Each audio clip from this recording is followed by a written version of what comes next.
أنتم الآن على موعد مع راديو دوغما لأعرفه. أهلا بيكم أعزائي المستمعين مع حلقة جديدة من برنامجكم من يجدها.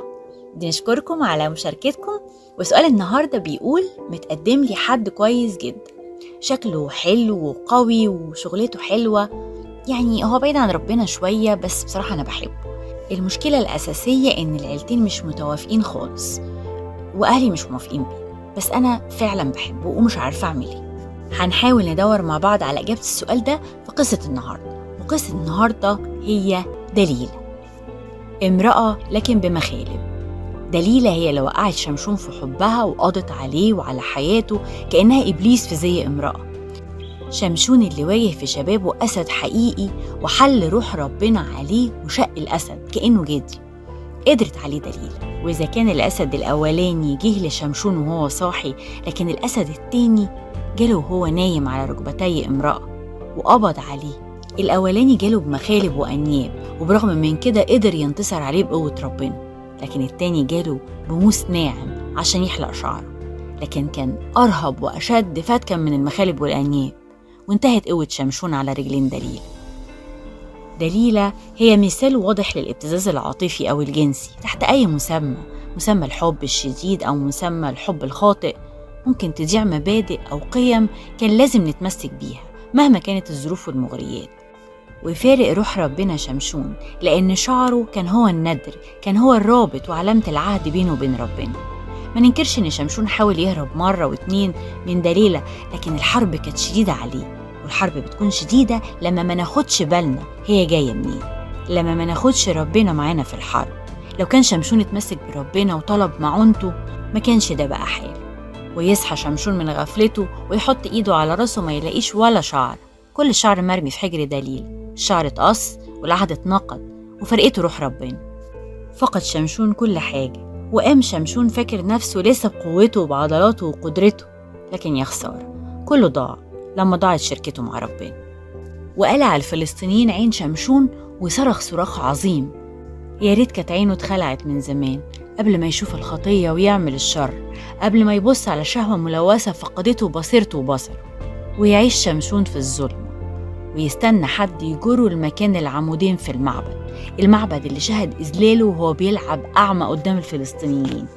واتربط شمشون بسلاسل من النحاس. زمان شمشون كان بقوته بيفك القيود من الحبال والأوتار القوية بمنتهى السهولة كأنها خيط ناعم شم النار، لكنه سمح للحية إنها تلف حوالين رقبته وكان فاكر إنه يقدر عليها. ونشوف شمشون وهو عايش ذليل مربوط بسلاسل وضحوكة لكل الناس، مقلوع العينين، مسجون بعد ما كان قائد للأمة، بقى طحان في السجن، حوله الشيطان من إنسان لشبه حيوان.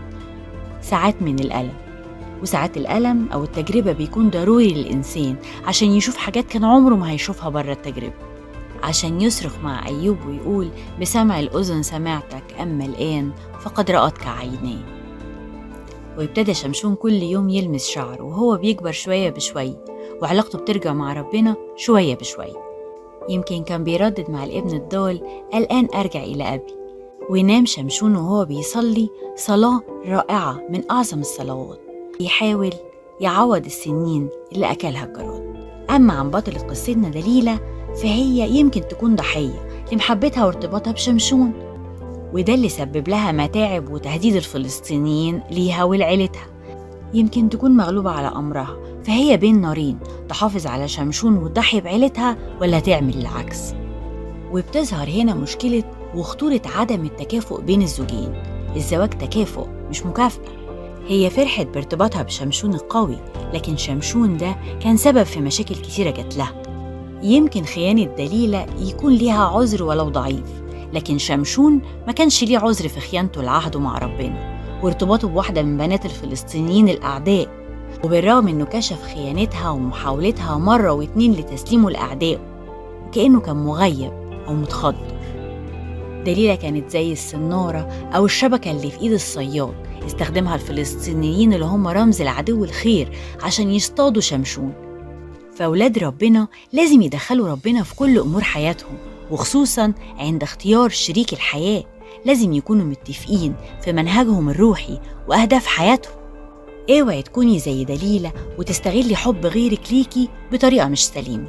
الحب هو أجمل وأعمق وأسمى معنى في الوجود. الله محب. خلي بالك، اوعي تستغلي حد باسم الحب، واوعي حد يستغلك باسم الحب. الحب الحقيقي هو اللي بيحتوي، بيعلي، بيساند، وبيختفي عشان الآخر يبان. اوعي تفتكري ان الشخص اللي بيستغلك ده ممكن يكون بيحب. ربنا يحفظ كل ولاده وبناته في اسمه القدوس. ونشوفكم على خير في حلقة جديدة من برنامجكم من يجد.